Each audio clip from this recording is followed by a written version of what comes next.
Hi అండి, అందరికీ నమస్తే. ఇప్పుడు చిక్కుడుకాయ కర్రీ చూద్దాము. 2 రొయ్యలు, చిక్కుడుకాయ గుడ్లు.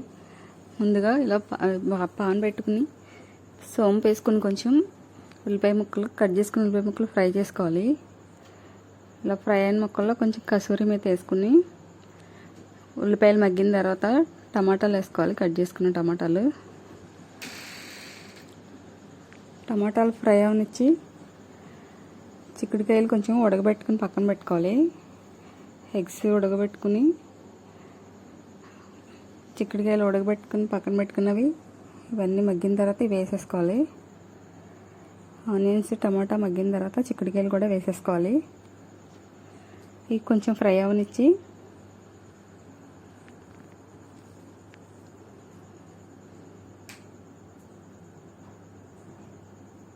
కొంచెం పసుపు,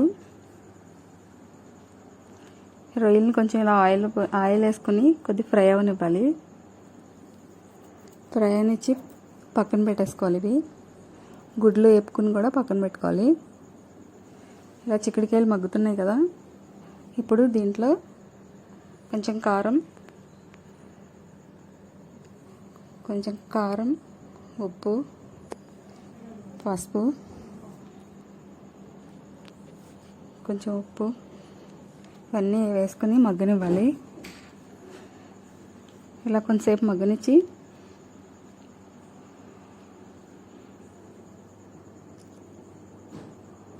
ఉల్లిపాయలు, చిక్కుడుకాయ, ఎగ్స్, ఎండ్రాయిలు కర్రీ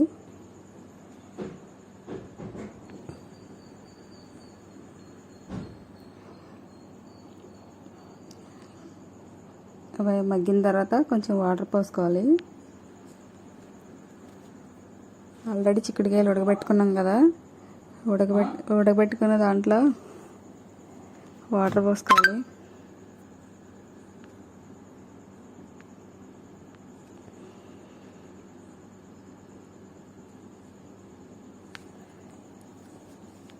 ఇవి ఉడుకుతున్నాయి కదా, దీంట్లోనే వేపు పెట్టుకున్న 2 రొయ్యలు కూడా వేసేసుకోవాలి. ఎండు రొయ్యలు క్లీన్ చేసి పెట్టుకుని కొంచెం ఆయిల్లో ఫ్రై చేసుకున్న ఎండు రొయ్యలు ఇందులో వేసేసుకోవాలి.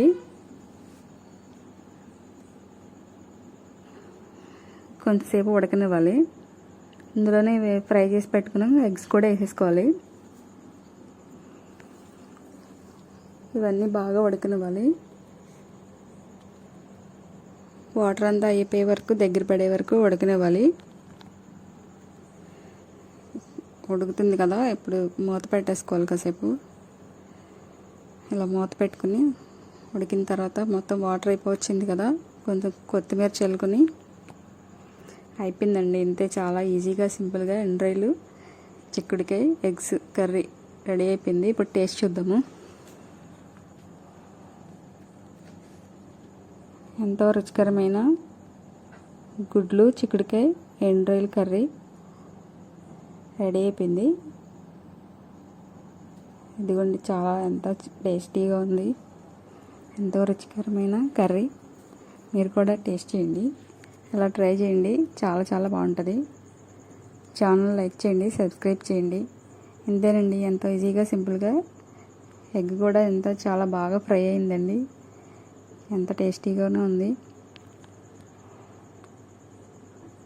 చాలా సింపుల్గా ఈజీగా రెడీ అయిపోయిందండి.